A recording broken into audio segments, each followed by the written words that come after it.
स्वागत है आप सभी का। उम्मीद करता हूं कि आप सब अच्छे होंगे। आज मैं एक बार फिर आपसे बात करूंगा बिहार विधानसभा के चुनाव को लेकर के, क्योंकि बिहार विधानसभा का चुनाव इसी अक्टूबर-नवंबर में होना है।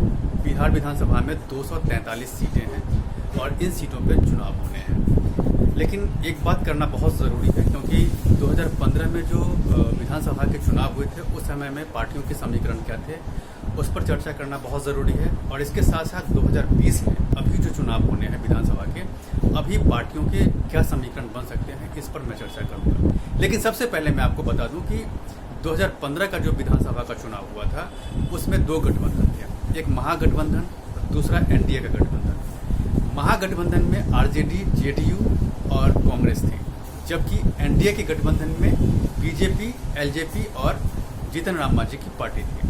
ये दो गठबंधन के बीच में 2015 का विधानसभा का चुनाव हुआ था। जब इस चुनाव के नतीजे आए तो वो महागठबंधन के पक्ष में आए और आरजेडी सबसे बड़ी पार्टी बनकर के उभरी थी। आरजेडी को 80 सीटें मिली थी 2015 के बिहार विधानसभा के चुनाव में, जबकि जेडीयू को, जो गठबंधन महागठबंधन के साथ में थी, जेडीयू को 71 सीटें मिली थी और कांग्रेस को 27 सीटें मिली थी। तो उस समय में यानी कि 2015 में महागठबंधन ने बिहार में सरकार बनाई थी। और उस समय में 2015 के बिहार विधानसभा के चुनाव में जो एनडीए का गठबंधन था, जिसमें बीजेपी, एलजेपी और जीतन राम मांझी थे, इसमें किसको क्या सीटें मिली थी वो भी जानना बहुत ज़रूरी है। उस समय में बीजेपी को 53 सीटें मिली थी, जबकि एलजेपी और आरएलएसपी को 2-2 सीटें मिली थी और 1 सीटें मिली थी जीतन राम मांझी को। लेकिन उस समय में महागठबंधन ने सरकार बनाई और नीतीश कुमार उस महागठबंधन के मुखिया बने, यानी कि बिहार के मुख्यमंत्री के तौर पे उन्होंने शपथ ग्रहण लिए। और चूंकि आरजेडी सबसे बड़ी पार्टी थी, 80 सीट जीत करके आई थी बिहार विधानसभा के चुनाव में, तो आरजेडी की तरफ से तेजस्वी यादव को राज्य का डिप्टी सीएम बनाया गया था आरजेडी की तरफ से। लेकिन महागठबंधन कुछ महीने तक चली। कुछ महीने के बाद नीतीश कुमार महागठबंधन से किनारा करके और एनडीए के साथ जुड़ गए और एनडीए के साथ उन्होंने फिर से सरकार बना लिया बिहार में। तो तब से लेकर के अब तक बिहार में एनडीए का शासन चल रहा है। लेकिन अब चूंकि बिहार विधानसभा का चुनाव एक बार फिर से होना है, 2020 का ये बिहार विधानसभा का चुनाव होना है और इस चुनाव में भी 243 सीटों पर ये चुनाव होने हैं। तो इस समय में समीकरण थोड़ा सा अलग हो गया है 2015 के मुकाबले, क्योंकि तब क्या था कि नीतीश कुमार महागठबंधन का हिस्सा थे और अभी क्या है कि नीतीश कुमार एनडीए गठबंधन का हिस्सा है, जो कि एनडीए के साथ वो सरकार भी अभी चला रहे हैं। अभी जो एक चीज़ है वो साफ है, क्योंकि एनडीए के गठबंधन में नीतीश कुमार हैं और अभी हाल ही में जीतन राम मांझी उनके साथ हो लिए हैं, यानी कि उनकी जो पार्टी है हिंदुस्तानी अवामी मोर्चा, वो नीतीश कुमार के साथ हो गए हैं। लेकिन अब क्या है कि नीतीश कुमार के साथ जब जीतन राम मांझी की पार्टी जब आ गई है, उसके बाद सबसे बड़ी दिक्कत एलजेपी को हो गई है। एलजेपी अभी बार बार नीतीश कुमार पर लगातार हमले करके दबाव की राजनीति खेल रही है। वो ये चाह रही है कि दबाव की राजनीति अगर खेला जाएगा तो ज़्यादा से ज़्यादा उनको सीटें मिल जाएगी। लेकिन जेडीयू की तरफ से कई बार कहा गया है, उनके कई नेताओं ने कहा है कि एलजेपी अगर इस गठबंधन का हिस्सा रहेगा तो बहुत ज़्यादा सीटें नहीं मिलेगी, क्योंकि पिछले चुनाव को अगर रेशियो देखा जाए तो पिछले चुनाव में उन्हें सीटें तो ज़्यादा मिली थी, जितनी डिमांड की थी उनको उतनी सीटें मिली थी, लेकिन सिर्फ 2 सीट जीत करके वो आए थे।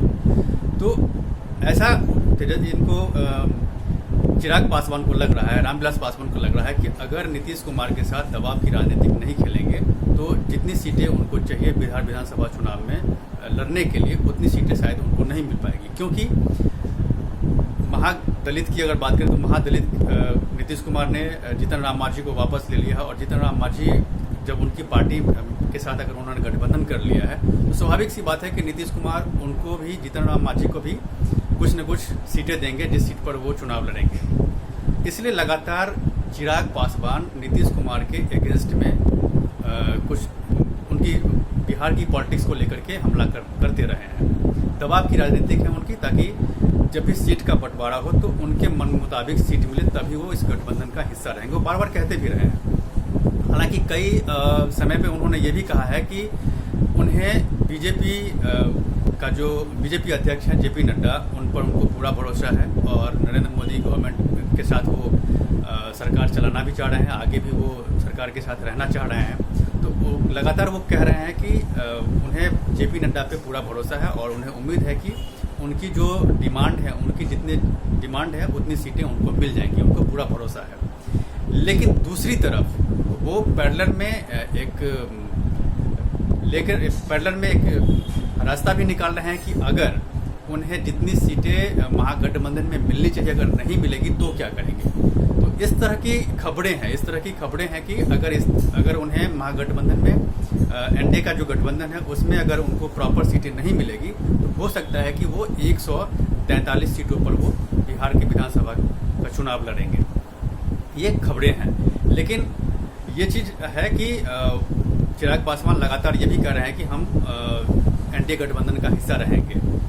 और रामविलास पासवान जो चिराग पासवान के फादर हैं, वो भी उन्होंने भी कई समय पर अभी हाल ही में ट्वीट करके उन्होंने कहा भी है कि चिराग पासवान के अंडर गाइडेंस में पार्टी जो भी फैसला लेगी उस फैसले का स्वागत किया जाएगा। और उन्होंने पूरी खुली छूट दे दी है चिराग पासवान को कि वो सारे फैसले चिराग पासवान लेंगे और जो भी वो लेंगे फैसले, उस फैसले का सब ये करेंगे, उसको सर्वमान्य होगा उनका फैसला। तो अभी एक तरह से गठबंधन को लेकर के अभी हालांकि सीटों का बंटवारा अभी नहीं हुआ, सीटों का बंटवारा जब होगा तो उन्हें लगता है कि जो उनके मन मुताबिक जो सीटें हैं वो मिल जाएंगी।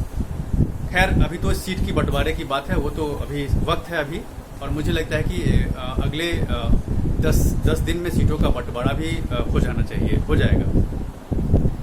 लेकिन सब एक चीज़ और भी है, क्योंकि पिछले चुनाव में 2015 के चुनाव में नीतीश कुमार अलग गठबंधन का हिस्सा थे और बीजेपी एनडीए का पार्टी थी। तो एनडीए का पार्टी तो उस समय में क्या हुआ था, 2015 में बहुत सारी सीटें थी, यानी कि लगभग 2 दर्जन भर सीटें ऐसी थी जहां पर बहुत कम वोटों से जीत का फासला हुआ था दोनों पार्टियों का।